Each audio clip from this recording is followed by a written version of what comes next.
Hello and welcome everybody. We are back here for the fifth and final match in our Esper Control series, this particular league. Of course, I'll probably be back at it again with Esper Control at some point in time. I do like to play Esper on occasion, as well as Amulet Titan, so be prepared to see more Esper in the future.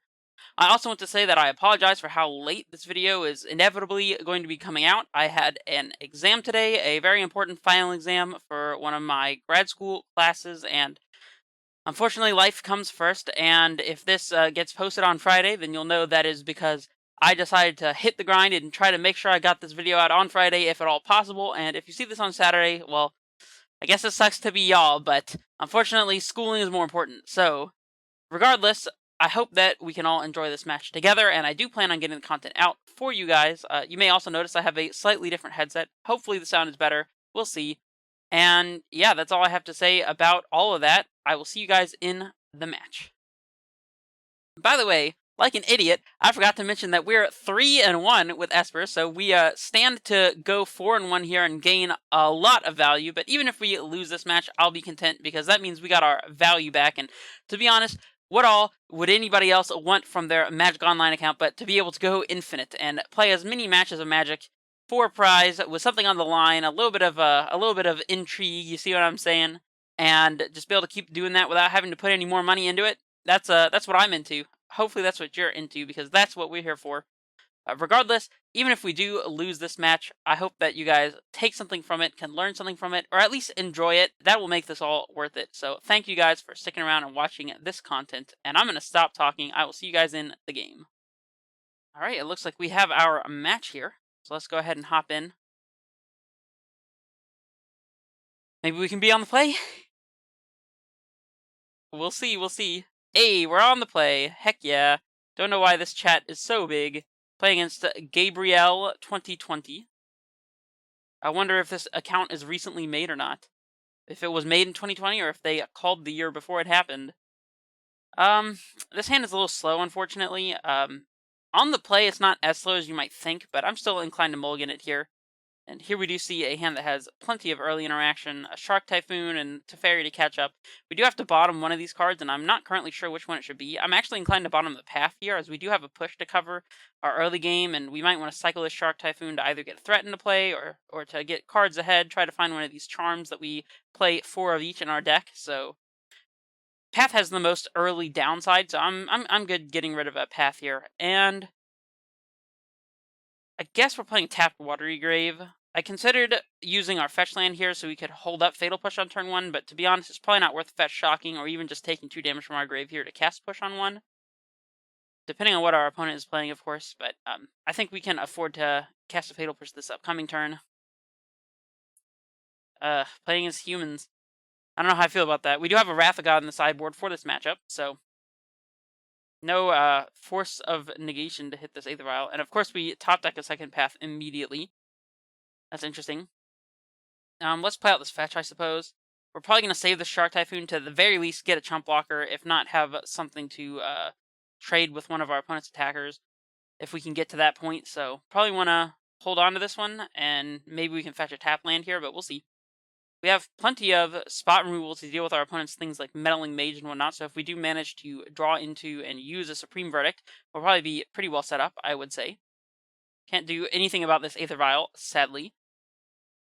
And to make matters worse, our opponent will probably also have access to 4 Cavernous Holes. So this is one of those matchups where if you're playing a blue deck, you kind of just get hosed. I've always felt like Cavern was kind of an egregious card in Modern, but that's also because I'm super biased and played only blue control for the longest time.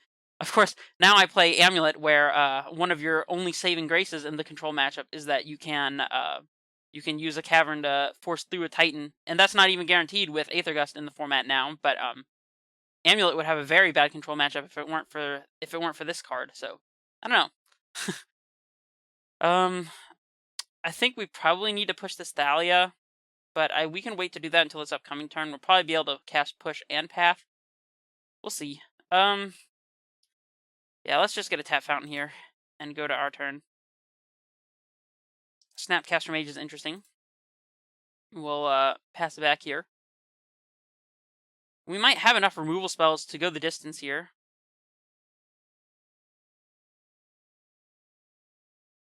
I wonder if we're going to push the Thalia and then path something else, or if we're just going to settle for pushing the champion and untapping.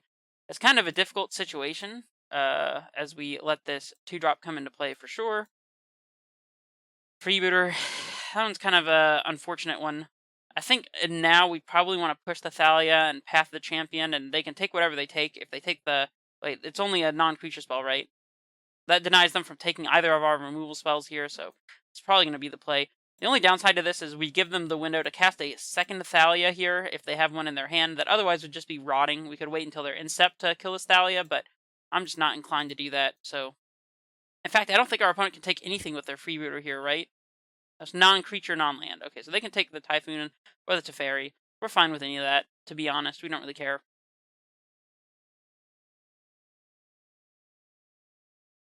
We'd like to get this Teferi in play, but we're also 2 lands away from doing that, so... Like whatever.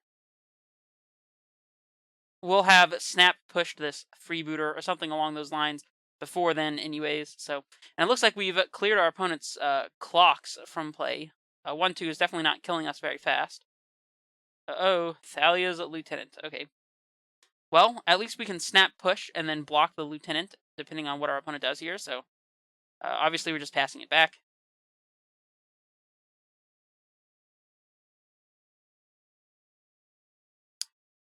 Yep. And unfortunately, we can't play around them. Well, I was going to say if they left it on 2, the Vial, then we couldn't play around them vialing in a Meddling Mage, but because we'd either have to leave up the black to cast the push. Oh, there's a Thalia. Okay, we can't afford to care about this Thalia anymore, I think, so let's snap push the freebooter here, I suppose. Yep. I mean, we could always hit the lieutenant, but we can't really block the freebooter anyways, so yeah, let's just get the freebooter here.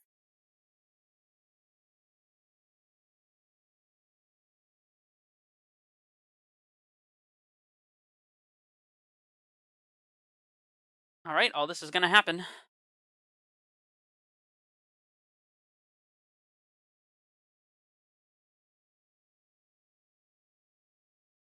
Ugh, they have a Mantis Rider, which is the worst possible news. I mean, not much we can do about it. The Thalia doesn't matter quite as much anymore. We say as we draw a 3-drop that we can no longer cast. Okay, so we're just passing it back here.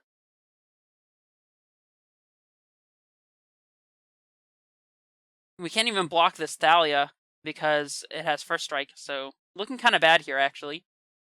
We'll see if we can weather the storm here. We definitely are a little strapped on lands. If one of these cards had been a land, then we might be looking in better shape, but we'll see. This one's fine.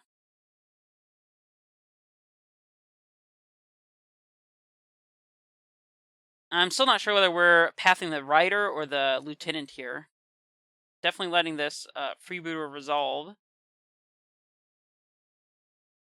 They'll probably end up taking this Shark Typhoon, I actually think. We definitely need to path something, and as much as I'd like to path a flyer, I think we have to get the Lieutenant out of play. I think it's just more threatening here than anything else. We're letting the freebooter basically permanently take one of our cards, but, I mean, otherwise we'd be dying to this massive clock, so... If our opponent can manage not to top deck a human, then they can't attack with their champion, since we'll be able to trade with it, so that's kind of nice. Ooh, what'd they take? They take the Esper Charm? That's curious. I mean, we can cycle a Shark Typhoon to get a 2-2 this upcoming turn. Maybe they just don't expect that to be very impactful. Not trading in our Snapcaster Mage for a mere 2 damage here. I mean, our life total is relevant, but... Okay, there's a land. Alright, we'll do this and pass it back, and we'll just have to see what happens, I guess. We're definitely cycling Shark Typhoon no matter what happens this turn. Probably double blocking the Thalia to get it out of play.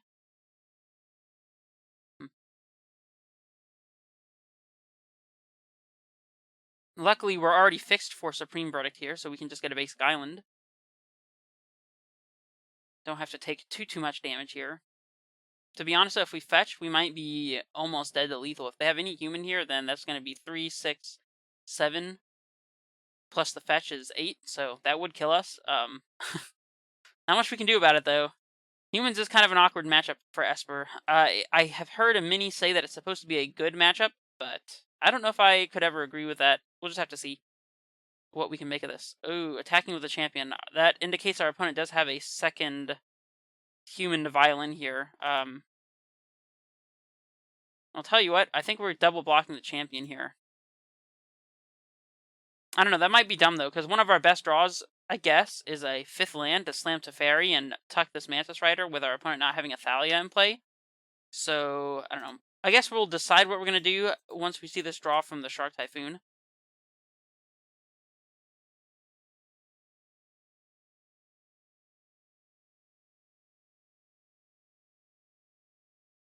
Okay, a Jace. Well, that one we can cast and actively bounce something, but bouncing Mantis Rider doesn't do anything.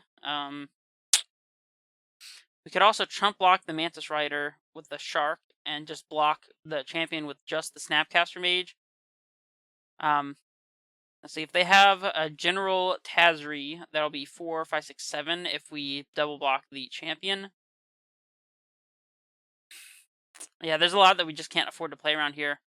If they had a Reflector Mage, they would have used it before we go to blocks, so I think we're supposed to get the champion out of play. It's kind of unfortunate, but yeah, I think this is our best line. Okay, so we are at 2. I guess we need to top deck exactly Supreme Verdict. Yeah, we're still dead, so... yeah, I don't know. If we had gotten the Thalia out of play, I guess we still actually could have top decked Supreme Verdict and lived, but... whatever. So we're going to want a couple timelies in this matchup, but not a lot. They get heavily taxed by Thalia into a 4-drop, which makes it almost uncastable, which is a huge problem. Purge will hit Mantis Rider or Kitesail Freebooter or the General. It's kind of narrow, but I don't think it's the worst. Fatal Push. Cling to Dust to gain a little bit of life in the late game seems alright. And it cycles early, I guess, if we hit one of our own things, like a fetch land. I don't know, maybe Cling's not that great either, though. Yeah, okay, so we're trimming on Cryptic Commands because they're expensive in this matchup. We're trimming on Esper Charms for the same reason. Force Negation is only going to hit Aether Vial and nothing else, so it's probably not worth it. Remand's got to go. Logic Knot is not fantastic, but alright, I guess we're keeping in a Cryptic so we can tap draw to try to find one of our Verdict effects if we get that late in the game. And I guess, I mean, a Remand just feels like an awful choice. I guess it has to be an Esper Charm. I don't really want this Esper Charm in the deck, but if we can manage to keep a Thalia out of play, then the Charm will be good, so... Is it better to have the 4th Cryptic than the 1st Charm? I'm not really sure. Cryptic doesn't really counter anything. It's basically just tap drawing in this matchup, but... Let's have the 4th Cryptic over the Charm, I think. On the play, we have a Verdict in our hand, but we have no white sources. Can't cast this Verdict in a million years. No way to cast this Path. I don't know, though. If we do top deck any white source, this hand's, like, alright. Okay, no, I think we do have to mulligan this, sadly.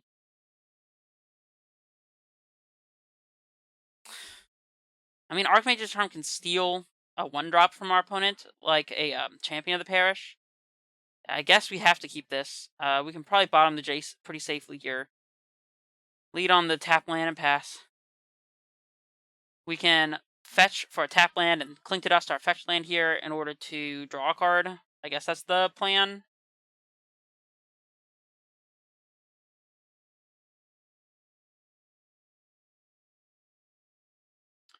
Of course, we see Cavernous Holes immediately. Not much that we can do about it. Alright, pass it back. And here we see the danger of having these charms in your hand, especially against an aggressive opponent like this. They could still have a champion that we can steal with a charm, and maybe things aren't that bad, but we'll see. I guess we can steal the Aether Vial. Like, that might be really relevant, to be honest. Gotta let this freebooter resolve. Are we going to cycle this Cling to Dust, or do we expect them maybe to exile it? I kind of do expect them to exile it, I'm not gonna lie. So let's go ahead and fetch. We have to hit a land drop here too, so definitely fetching for a Hallowed Fountain. Tapped. And we're gonna Cling to Dust our fetch land. Alright, we did not hit a land. This is an unfortunate sequence of events. I assume they take a charm here. An Archmage's Charm, I suppose I should say. Since we do play Esper Charm as well. Okay, okay. So we can steal this Vial. I'm not sure how impactful that will be. It slows our opponent down, and I think we do need to buy the time, so... that's mine now. Alright, pass it back. Feels like kind of a waste of an Archmage's Charm, but at least it'll let us get our Snap into play a little more freely, since we're really stuck on mana. Being able to Vial in the Snap was actually going to be very powerful for us. And of course, we're leaving Vial on to infinitely, because there are only 2 creatures in our deck that we can Vial in, and both of them are Snapcaster Mages, so...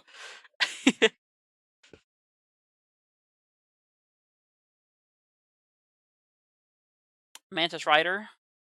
Yeah, that one's kind of a fast clock. Not gonna lie.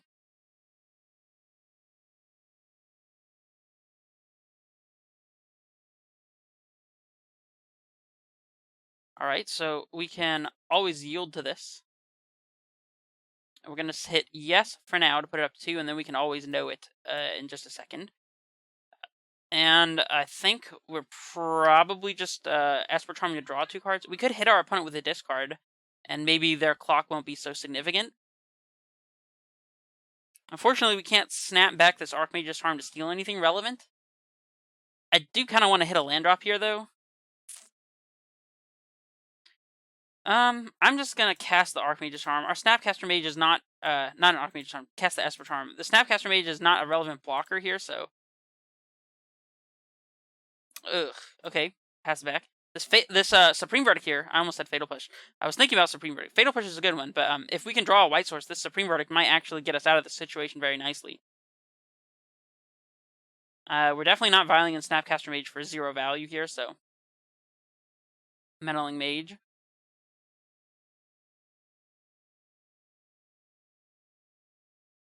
They named Cryptic Command. Interesting. Phantasmal Image to copy Meddling Mage. Okay. They haven't seen any copies of Supreme Verdict, so... Oh, no, they copied Mantis Rider. Alright, basic planes off the top. Come on. Come on. Basic planes. Basic planes. Let's go, deck. Basic planes. Oh, gotta put this one on the stack. Always no. No! Where are you, basic planes? We need you.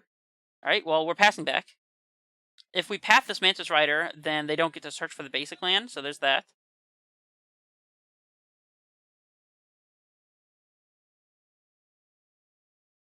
Because the Mantis Rider is actually a Phantasmal Image, which will trigger the sacrifice ability, so the Path to Exile will be fizzled. Old terminology used to call it countered upon resolution, but they changed that, presumably because of cards like Abrupt Decay that can't be countered. General Kudrow, huh? We could snap Archmage's Charm to counter this. We'd still be taking a ton of damage. Or we could just path and push this turn. I guess we can only push the Freebooter. I mean, we don't have Revolt triggered here. We definitely are letting this resolve, I suppose. I mean, we play Snap here, then we are taking 7 down to 1. I guess we could still have a white source for Verdict and hope they don't have another Mantis Rider.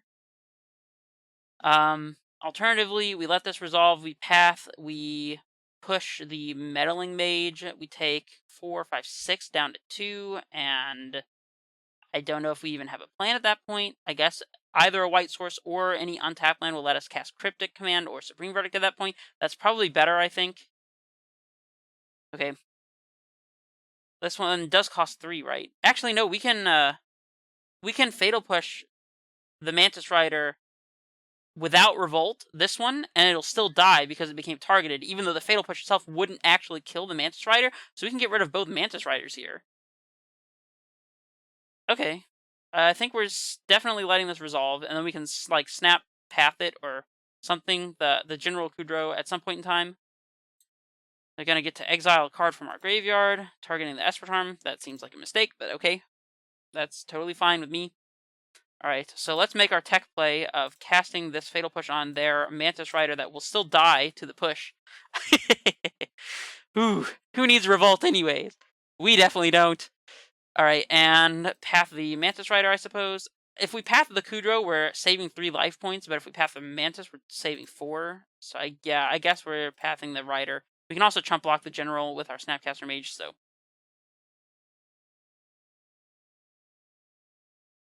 Ooh, they didn't attack? Whew, that was huge. They really needed that attack. Okay, another path is actually not the worst. Now we can snap push off of our vial and still have path. So we're kind of doing it. We are kind of doing it. This vial might actually be our savior for its 1 activation worth 2 mana. We'll see. Champion, that's fine. Oh, this is gonna. I guess we need to get rid of this champion now. No, they targeted the path. That's fine. If they targeted the push, I probably would have immediately gone for it, but we're planning on pathing from hand and then snap pushing, so. Mantis Rider? Oh, please no. Not that one. We can't counter it. Let's see how they attack.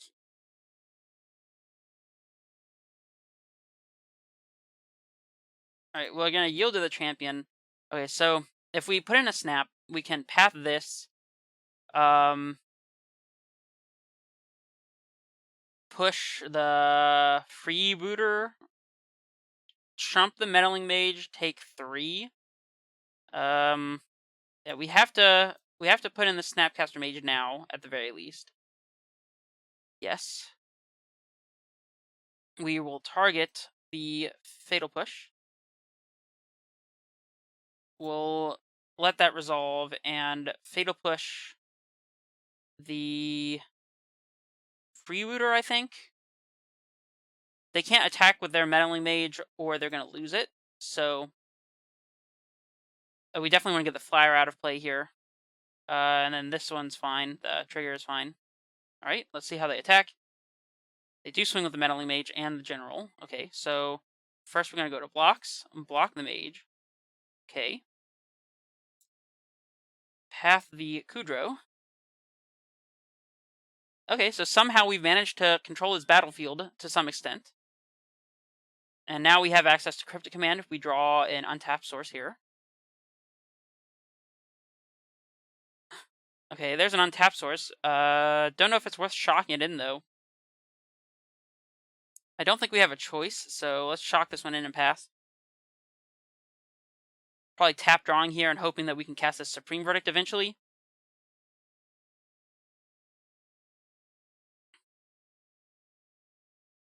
Phantasmal Image. That's fine. Our plan is to draw a white source for this verdict, so this one doesn't matter at all.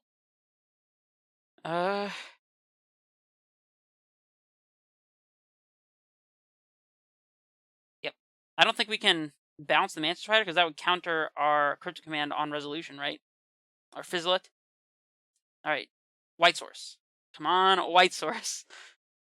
Okay. We can push this and steal this and still be dead. We can Shark for 1, chump the Mantis, push this, take 3 and still be dead. Oh man, we're so close. I guess if we had counter tap, then we might be able to get out of this situation without needing the white source. Kind of unfortunate. Let's see how our opponent attacks in the first place.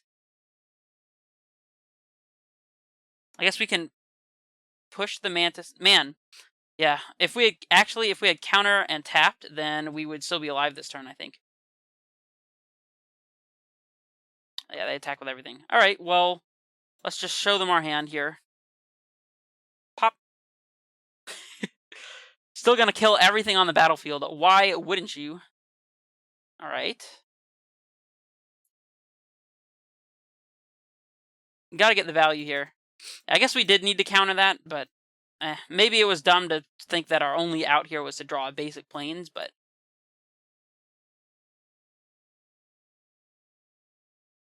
We wouldn't have hit it anyways, so heck yeah. Chump block this Mantis Rider to show who's boss. Yep, and they win the match. So, of course, we lost that round against humans. Spoiler alert: humans is not a good matchup for Esper. Despite the fact that we have Path and Push and all kinds of interactive spells and Archmage's Charm, you would think this match is a good match, but in my humble and honest opinion, it's not. That's why we have Wrath of God in the sideboard here, specifically for humans, and I'm kind of glad that we got to play against it to justify this Wrath of God. Maybe the matchup is so bad that we don't want to have Wrath of God specifically for that. Although the Wrath of God is there mainly because I feel like we need a third Wrath effect against the any of the like devoting creatures to the battlefield kind of decks like Zoo, which doesn't really pop up much, but mainly Death and Taxes, the mono white Death and Taxes strategies can be very problematic without board wipes, and Wrath of God is very good in those matchups. It's also good against Lingering Souls decks like Black White, Smallpox type strategies. Those can be very relevant. Um, anyways, about the deck list. So we were trying Cling to Dust, and I definitely think that it has promise. It was suggested to me by a user in the MTG Nexus thread, and if you're not a part of that thread, then go ahead and look it up. It's got some very useful resources. Regardless, that is where this idea came from, and I like it. I do like Cling to Dust. I don't know if it's stronger in effect than Relic of Progenitus. Like, if we're using Cling to Dust specifically for graveyard decks, like Dredge, for example, I think Cling to Dust will be a lot weaker. But Cling to Dust also has utility against every deck, including being able to give us some late game life gain. That's kind of a mouthful. I actually think that Cling to Dust is the kind of card that should be played in the main deck, and I don't know what I would cut for Cling to Dust if I were to play it in the main deck. Maybe one Remand, perhaps, or maybe the Spell Snare, or I don't know. Anyways, everything else feels pretty solid. Maybe the third Timely is not entirely necessary. But we'll just have to see as time progresses. Let me know what you think and what changes you would make. But I do think this list is overall solid. We ended up 3-2, which is pretty satisfying to me, to be honest. And I did find in my time playing Esper in paper that it was very likely to get those kinds of 3-2 records and not perform super spectacular, but it's never a terrible choice, in my opinion. And yeah, that's all I have to say about it. I hope that you enjoyed the matches, and yeah, this is Red Face Menace, signing off.